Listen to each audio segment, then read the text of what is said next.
Coming live from Austin, Texas, USA is our guest tonight. Welcome to this very special edition of the KJ Masterclass Live, the show which ensures that you profit from your time spent here with experts, either through the industry insights, information, or simply learning from them. And today we have Stacy Savage, founder and CEO of Zero Waste Strategies.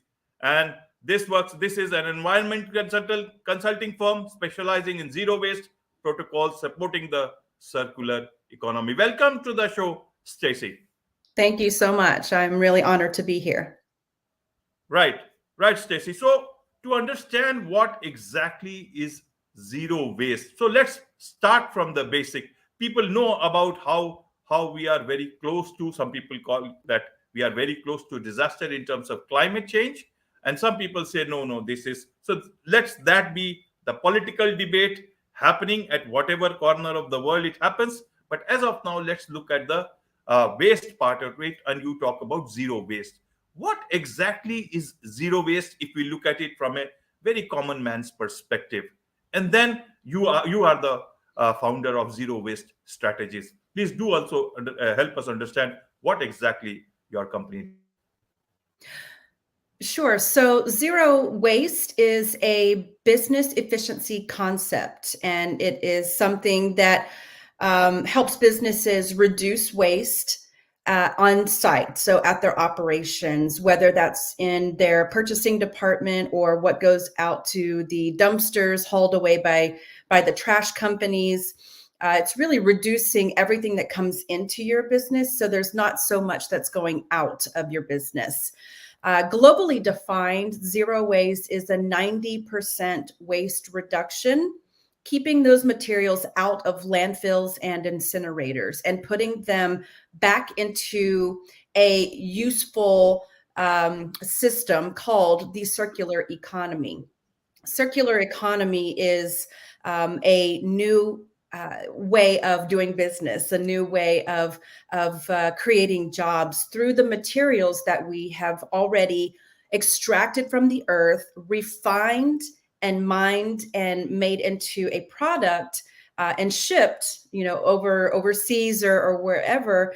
The circular economy keeps those materials out of the landfills and gives them multiple lives, many times over. And that creates jobs, that helps build revenue, that helps also keep our entire economy more sustainable. Right now, we have a very linear economy where raw materials like crude oil and wood from trees, building materials, they're extracted and they're made into a product. And then many times that product ends up in a landfill at some point. And we really want to address the circularity, taking the two loops of that linear economy, or taking the two ends of that linear economy and bringing them into a loop to where it's circular. Things are being used many times over before they're considered exhausted, before the materials, have an expiration date, I guess you could say. So when a business can keep the vast majority of their materials out of landfills and out of incinerators, then we can put those materials back to good use. We can remanufacture them, refabricate them. We can use repair methods instead of putting them in the trash. There's so much more that we can do before recycling even becomes an option, before before it goes to landfill. So we want to encourage businesses to really find better uses of their materials instead of just throwing their hands in the air and saying, oh, I don't know what to do with this, let's just put it in the dumpster. Well, there's probably many things that you can do with that material. Maybe you can sell it and make a profit. Maybe you can donate it and take a tax deduction. There's so much that can be done. We just need to be more innovative and creative and help businesses think outside of what their normal operations would be. Right, Stacy. Now, this is something I guess a lot of people in earlier days used to know about it. It was very basic to optimally use anything that you bought or had in your hands. And then when you used it fully, and when it had achieved the purpose for which it was fully made for, repaired, recycled, and done with, that was the life, and that was a good life. Why did it take so many years for people or companies to even realize this, and especially when it makes big and good profitable business sense, which you tell them nowadays? You have worked with big companies: Dell, AT&T, Nestle Purina, Kohler, Belden, and even the city of Austin. So why is it that so many educated people are there in companies? They are entrepreneurs. Why has it taken so long? And how much are we learning? How fast are we learning? And is it enough to save the planet that we are all aiming for? Several questions at the same time, Yes. but so that you can answer at your own pace. Okay. So what I'm hearing is you're asking, how did we get here? Yes, And why are businesses so slow to react, right? right. And Because products are made by businesses, by companies, by who industries. are run by people, right? Right. It's people, it's habit change, it's education. There's a severe lack of education around how to keep these materials in working order so that they are not considered junk and not dumped. So, how did we get here? I would say that from probably the 1960s up until today, there has been a strong focus of corporations to provide convenience to their consumers. So it's really about, are we willing to, in some aspect, give up some of our conveniences in order to change our behaviors, change how much we consume as purchasers, right, as customers, and how much we are willing to alter our own behaviors. Many companies don't want the consumer to alter their behavior because that has made them very profitable. But what we are finding is that that behavior and that overconsumption has really put the ecosystems of our planet in a dire situation when it comes to climate change, greenhouse gas emissions, fossil fuel use, and many of the common conveniences like shopping bags, plastic shopping bags, single-use plastic utensils that you'll receive with to-go meals from a restaurant, children's, diapers. There's all kinds of materials out there that have set our society up for failure in protecting our own health and well-being. And I believe that businesses are only going to be affected when the consumer makes the demand of the company from the ground up. The shareholders and the investors, if they're receiving their return on investment, many times that is okay with them. But now we're seeing investors and shareholders demand from the top down that these companies change their operations, change the type of materials they're using, offer take back and recycling programs for free for their consumers.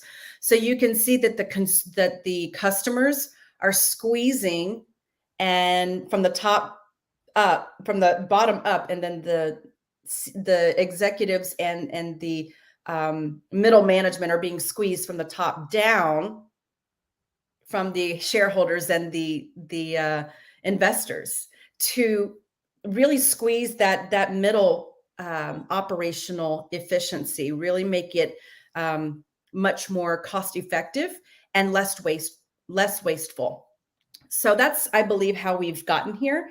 And the businesses that don't want to change are going to soon be irrelevant, because there's a new generation of consumer, the Gen Z or Zoomers, Zillennials, however you want to say it, are coming with a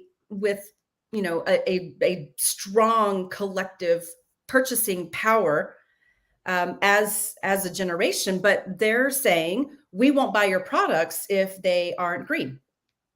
And so the businesses that have been stuck in this status quo, if you will, of satisfying their shareholders and not listening exactly to the consumer, they're starting to understand that they have been lagging behind and that they really need to get with the program, because these newer customers are very, very value based, and they are very situated in their values of social justice, environmental justice, and worker justice, as well as having green products or the option to buy green products.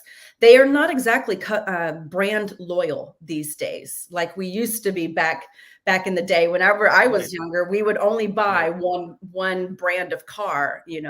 My father would not look at any other kind of car unless it was that specific brand of car. It's the only one he would trust. But now buyers these days have many more options. But those options, if they're made with putting people at risk, putting the climate at risk, they understand, because they know how to research the company's operations, and they know how to research the climate and sustainability reports that companies put out. They will absolutely expose these companies on social media as well. And so if your company doesn't want to be exposed on social media for having bad practices, don't have bad practices. And make sure that you are getting up to speed with what this new kind of consumer wants. They are adamant that environmental, social, health, worker rights, safety, and justice are all put at the forefront of producing the products that they will be buying off the shelves. And if you're not doing it, they'll go to your competitor. Right, right. Stacy, in your understanding, which are the some of the sectors which are particularly responsible for this? See, from a general man's perspective, earlier when plastic came into existence and plastic bottle was there, if it is for medicinal purposes, it protects it. It will not, the glass bottle will not break, but will break, but the plastic bottle, so it saves. That can be understood. Mm-hmm. But other sort of bottles clogging all the places across the earth, that is difficult to understand. Yes. So without taking any sides, without taking any names or anything, but which are the sectors in your experience, understanding, are the ones who are clogging not only our lives, but also clogging the arteries of this very planet, the only one planet that we have. The only so planet that people can Mhm. know about it and keep a very strong eye on these sectors. There have been many studies done where volunteers will do a cleanup along a riverbank, and they will take all of the labels that they find and they will spread them out, and they'll identify which companies are the worst polluters in that piece of, or that part of the lake, or the river or stream. They will do this all over the world, and they're finding that the most polluting companies are some of the two bigger names that we know that are beverage companies. And so when we're talking about what is clogging our waterways, it is plastic bags for checkout. So bring your own bags. And then also the beverage containers. So for soda or water or your drink containers. So really relying on your own reusable bottle to reduce your own consumption. But also you'll see companies now, they'll advertise 30% less plastic, but it's still plastic. And there are technological advances where we are seeing materials that are being made that mimic plastic, but they are not plastic. They can break down in the environment. There was actually a big study that was released from the University of Texas at at Austin, and they have a new kind of program where they can build up these plastic-like materials, and then they can dissolve them. And so this is something that is very recent, and it's very promising to be able to replace actual plastics that is made from crude oil. And they say that the crude oil and the vast majority of what is in our landfills are plastics and very bulky materials like electronics that are very toxic, that contain mercury, lead, and arsenic that just don't belong there. And so companies are starting to understand, but it really comes upon us as consumers to change our habits, but also pressure the companies that are making these toxic products to phase the toxins out and to use different materials that can be recycled more easily, and that we as consumers would have access to. So you can have a recycling program all you want. If the consumer doesn't have access to the program and it's not convenient, they're not going to use it. So there's got to be the convenience and access factors baked into your strategy for offering these kinds of programs to your consumers as a business. Right, Stacy. Now, one thing I want to understand is that US is such a lot of people are so informed, and there is so much of activism there. In your case, you individually you played a pivotal role in passing two key pieces of statewide legislation, that's for Texas, for free and responsible recycling of computers and televisions. Now you could do it.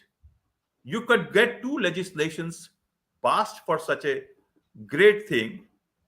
US is got so many activists there, and you see that activism, you know, filling our TV screens and everywhere you go. I mean, even a normal person will find it. So many companies are there, NGOs are there, demonstrators are there, for profit, not for profit. Why is it that they are not able to uh, force these companies, especially the two major players we talked about, just for a simple thing that we not just see, but we consume day in and day out? It's a part of your American life, and it has become a part of so many other countries. Why is it? Where is the difficulty? Is it that money can shut people's mouth? Is it like that? What is the reason? And why are we then saying that let's save the planet, let's save the world? Who is right and who is wrong? Is money speaking, or when will people speak? When will individuals speak? Well, in America, we speak at the voter box. And when elections come along, we elect people that we feel will have our best interest involved. And we send them to the Congress or to represent us. And in America, it is very taboo for government to overreach and tell a business how it can operate. So many times we like to have government and businesses come together to figure out solutions that don't necessarily result in new laws. But when a situation caused by these companies that are heavily polluting um, is not handled properly, and these materials are being swept out into the ocean, they're affecting our marine life, they're um, polluting the waterways, and that the water we drink as well, the water that we cook with and bathe in, that we raise our children in. There's a big problem when it comes to the political will of the people putting in the right representatives to office to represent us and to go to bat, to go speak on our behalf, to tell the companies that, hey, you're polluting heavily. We need to fix this, this, and this. How do you suggest we do that? And when we can have businesses and lawmakers coming together to put good policy in place, that is a win for everybody. But many times it is the money, yes, and the um, political favors, I guess you can say, that will get in the way of that good policy. And that is what is becoming a detriment, because we're not acting fast enough, and we're not acting as intensely with purpose that we need to in order to address the plastic crisis, um, all around the world, not just in America. And these plastics, are really strangling the wildlife and the waterways and our marine life. And no matter if you're a conservative or a liberal or a Green Party or an independent, these pollutants are still in your water. It doesn't matter what political party you align with. There's still mercury in the water because electronics weren't handled properly, right? There's still particulate matter in the air that we're breathing into our lungs because maybe 10 years ago we didn't get a policy in place fast enough that required um, polluting industries to reduce their emissions. So we're suffering the consequences now. um, I think events like COP27, and there's these big environmental events all over the world. I think they're well intentioned, but we're not really seeing the results of the decisions that come out of those big events where global leaders can agree on setting these goals and reducing emissions by X percent by this date. And it's very difficult to see the action, and it's very difficult to not get discouraged. But every person who makes these decisions on the planet are just people themselves. And so we need to tap into the education. We need to tap into the emotional, um, stronghold, that we need to tap into the emotion of people, of why would we not pass down a livable world to our children and grandchildren? Why would we be so selfish as not to do that? And we have to ask ourselves these hard, deep questions and get real answers and hold our government accountable to those decisions that are being made on a global scale, so that they are affecting our lives in a personal and in a positive way. So, I think to sum that up, it's the lack of political will, the lack of education, and the money profits that get in the way of actually making policies that can protect people Policies that can protect people. and So our what planet. is right? Yes, you remember, it reminds me of Carl Sagan, the famous guy who talked about our earth that picture in 1994 that Voyager took, and it was the pale blue dot suspended in a sunbeam. I guess when we are talking about our future generations, we still would want to pass on at least the pale blue dot and not a black dot in terms of the way, the speed at which we are polluting and destroying our planet. So let's talk about the positive part that is happening.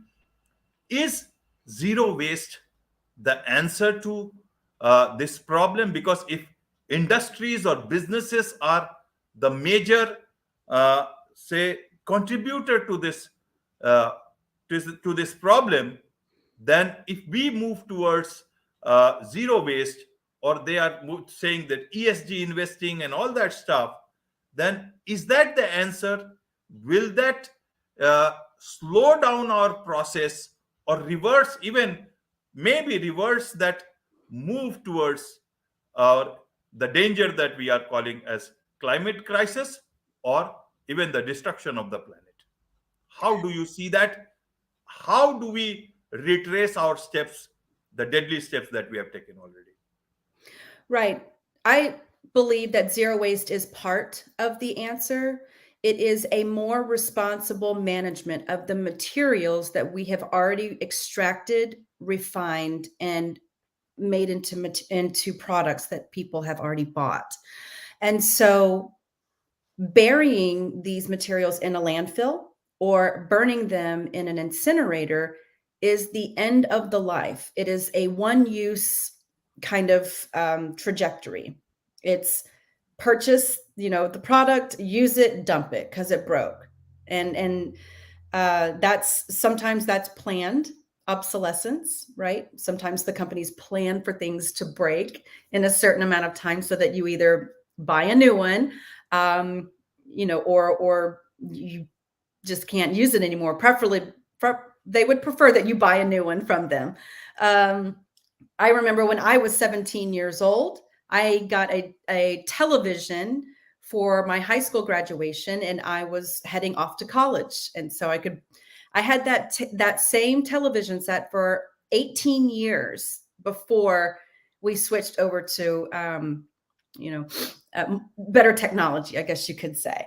And so it never gave me a problem. And then, you've got some of the newer flat screen TVs that will they'll be done in 5 years. And so it's really about companies planning their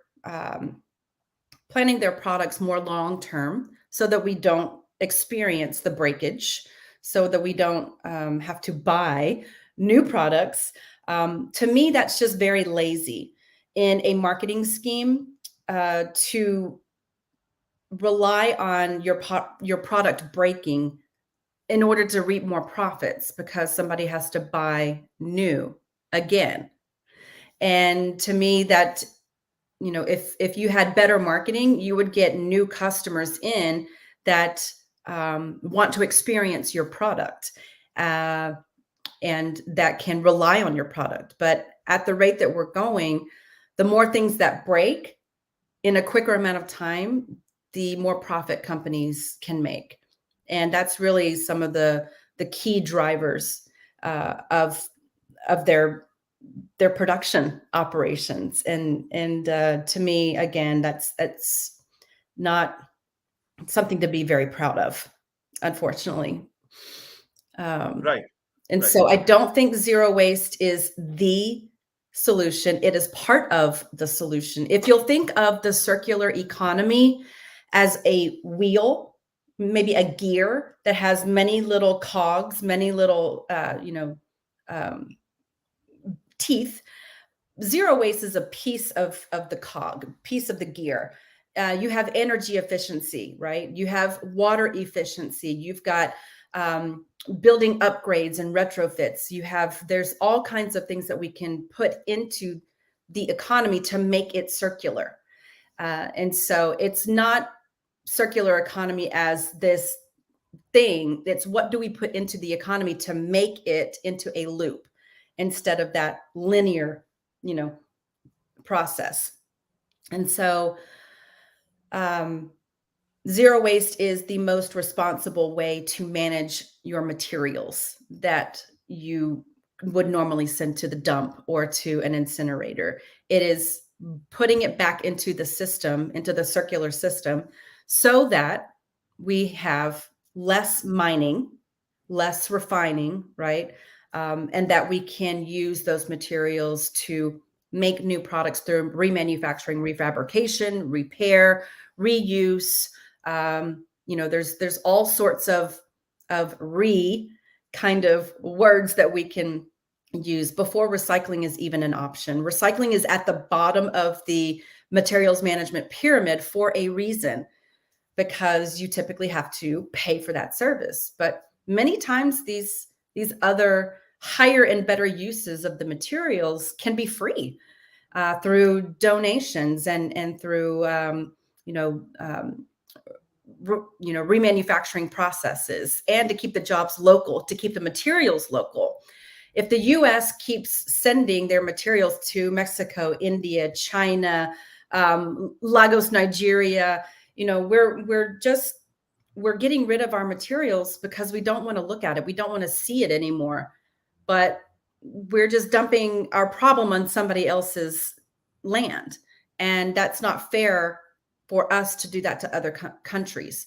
Um, we need to keep our materials here locally so that we can build out the local jobs. We can bring manufacturing back to the US, and hold companies accountable to the standards, the health and safety and environmental standards that we have in the US. Many times, US companies will ship their jobs and the materials overseas because there are more lax laws when it comes to environmental worker health and safety precautions. And so it's cheaper for them to produce overseas many times. So President Biden has been pushing for remanufacturing to be happening back here in the US. And there are policies that he is putting into place where certain materials can only be bought from US manufacturing, that can only be produced in the US. So really, keeping our infrastructure strong here in America. And for the last 30 years, we've been dumping our materials overseas on other countries.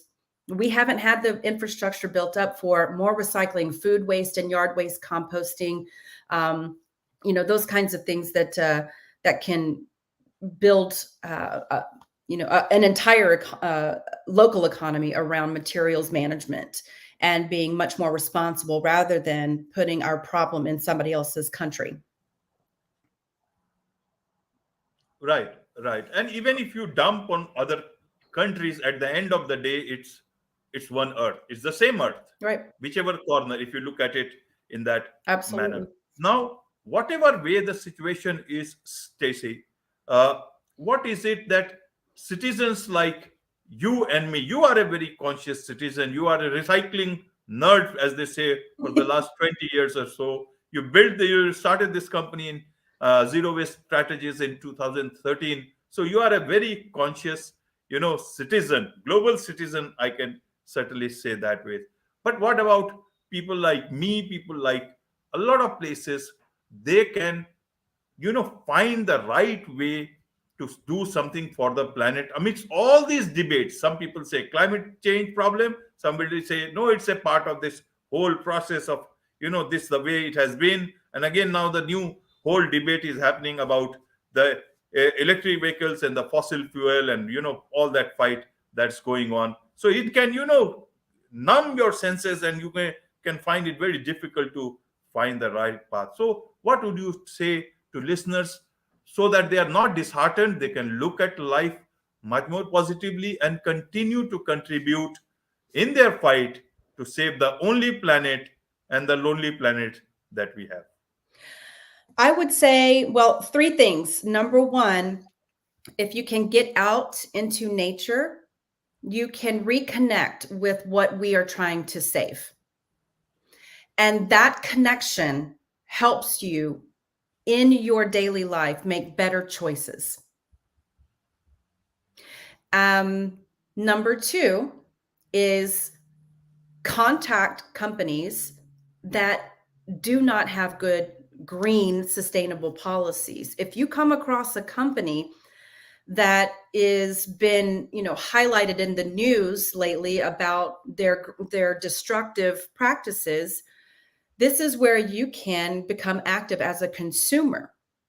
You can write to them, you can tweet them, you can call their customer service line, you can do a video on it and send it to them, help them understand that customers are watching their every move, and that if they are not getting on board with greener sustainability policies, then they're not going to, receive the customer loyalty that they're used to. They're not going to be receiving the profits that they're used to, because we have this cancel culture now. Absolutely. And the cancel culture, companies are terrified of cancel culture. And we can use If that. cancel culture is used positively. Yes. If we can use it in a positive manner that says, you're doing this, I don't like it, here's a solution. Can you step up and be a better company? If they refuse, then you can start that exposure campaign, right? And then 3, you have to talk to your lawmakers. You have to do the lobby process where you, create a citizens campaign, or you go and knock on doors and talk to people, get petition signatures, and really bring it, at the grassroots all the way to the top, where people can feel empowered that their voice is being heard, and that these politicians are not being corrupted by the money that could be coming into, their campaign from corporations that don't want to see the laws change, because it will make them have, more stringent rules to adhere to. So when people are able to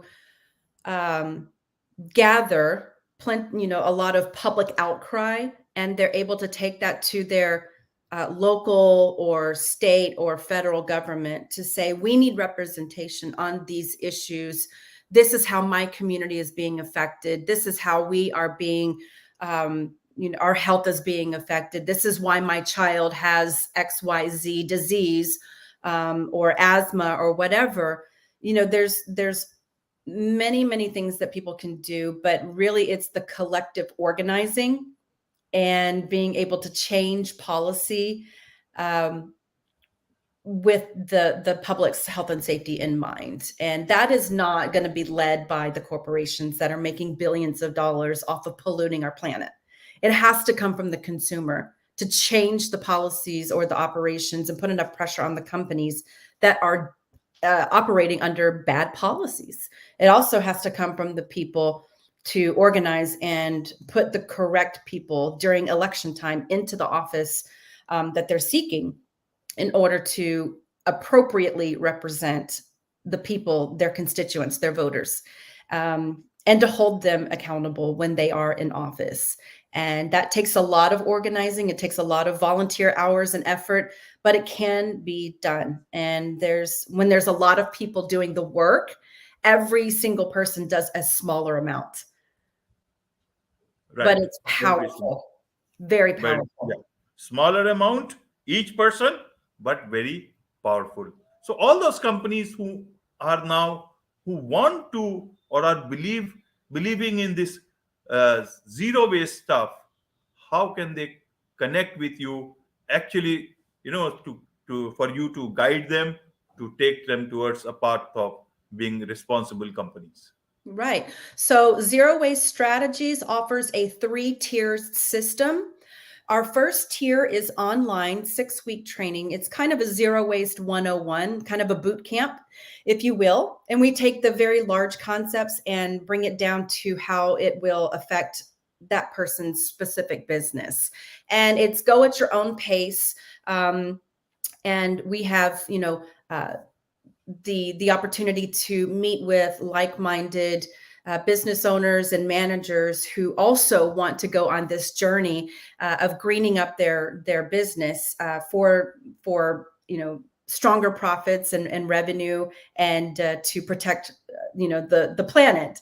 The second tier that we have is also a 6-week online training program, but it's much more in depth, and we get into things like how to recycle hard to recycle materials. What happens in my state when it comes to electronics recycling. Do I have a law here? I don't know if I have a law here that requires manufacturers to recycle. So we help you understand that what is your waste stream, and then what can we do with it instead of it going to the dump. So we really get down into your specific needs as a business. And then tier 3 is more of our white glove service. It is a full service where you'll have our team come on to your site. We will assess your site. We will do a waste audit where we pick through your trash stream and your recyclables and your food waste. We're up to our elbows for 5 hours in trash, picking through everything and sorting it and weighing it, cataloging it. And we build out a full zero waste master plan for your entire facility. That way you can implement it. We'll train your staff, we'll interview your executives, and really understand the key perspectives and how people feel about these recycling programs and if they would participate, and how can we change their hearts and minds around participating if they don't feel recycling is that big of a deal. So we'll help craft the culture of your facility and around your employees' perceptions, and really help train them with really fun training and lots of games and that kind of thing, so that people will actually remember what they're being taught. So there's 3 options there, and people can choose whichever one they feel will benefit them the most, and we can meet that client wherever they're at in their journey to zero waste. Right, Stacy. I have my last question to you is, you know, how do you see this? Let me put it this way. You know about pollution from childhood. Your parents worked in refineries, for around collective 75 years, if I'm putting it You're right. correctly. And you know what hazy skies, rotten egg smells, and also cancer around, even in family, is all about. You are not just into this line just for the sake of it or just for some work. You founded this company in 2013. You are a recycling nerd since last 20 years. Whatever you do at work, that is enough. But when you look at the world with so much of talk about climate change and actually things happening which are proof enough that we are not to our future is not so bright if we move with such a speed towards polluting our planet. How do you still keep your motivation, not just only as a professional, as a consultant, as the owner of a company, but also an individual who has seen all these things from very, very close? I Yes. want to understand, where do you see yourself amidst all this? Yes, like you said, I grew up in a very polluted oil town in Southeast Texas. And this is really the mecca of oil and gas industry in the US. And it's where the city of Houston and, cities that are south and east of that toward the Gulf Coast and to the Louisiana border. Many days we've had the rotten egg smells and the brownish hazy skies, and many influential family members did have strange cancers, and it really propelled the way that I looked at the world. Nobody was there to knock on my door to say we are holding these polluting companies accountable. Whenever I was growing up, there was no organizing, because the people that worked at these power plants, it was the trade-off of a very good job to put their kids through school and keep food on the table, well-paying, good benefits. The trade-off is pollution. And so nobody spoke about that trade-off. Nobody wanted to rock the boat, right? And so whenever you've got a major industry like the oil and gas industry in your community, you are raised to kind of look the other way. And once I moved out of that area and I went to school and then, up in Dallas, and I moved to Austin, and there was a lot of opportunities to become civically engaged. And that's exactly what I did. I found an environmental nonprofit and I started knocking on doors. And I knocked on doors, thousands and thousands of doors all across Texas, in Ohio, in New Jersey, Michigan, Colorado, in order to talk to people face to face and say, this is what's happening. This is where we need your support. Here's our solution. And will you get involved? And we were doing, fundraising and having people write their lawmakers on these issues that affect their health and safety of their families, to hold these polluting industries accountable. There was nobody there when I was growing up to do this for me. So I found an opportunity and I said, I'm going to do this for other people. It's very important that they understand that they have the power to change the entire dynamics. But it has to be done in a way that is a collective. And what keeps me motivated is to keep seeing these younger generations, these younger people that are taking these grassroots tactics and they're using them to be on social media. They're leading the way, because people in my generation or even older are not, they're not really equipped to do the major social media organizing. So there's the youth of today is just absolutely inspiring. They just blow me away. And I have so much respect for them because they're the ones that are going to deal with the problems we're about to hand them. And we've only got 10 years now that the environmental scientists are saying that we have less than 10 years to get our climate back to normal and, at least to a livable degree. And so these younger generations see that they don't have much of a future, that we're the ones that handed them these problems, and that they are taking it upon themselves to organize, to mobilize, and that they are holding politicians' feet to the fire in setting strong policy that will protect their future and the future of their own children and grandchildren. So I think the youth of the world today is really what's keeping me going and keeps my fire lit, because it is hard work, but they are not backing down. And we are going to have them to thank for saving our world. On this note, it's a wrap on this very special edition of the KJ Masterclass Live. Thank you so much for joining in our show.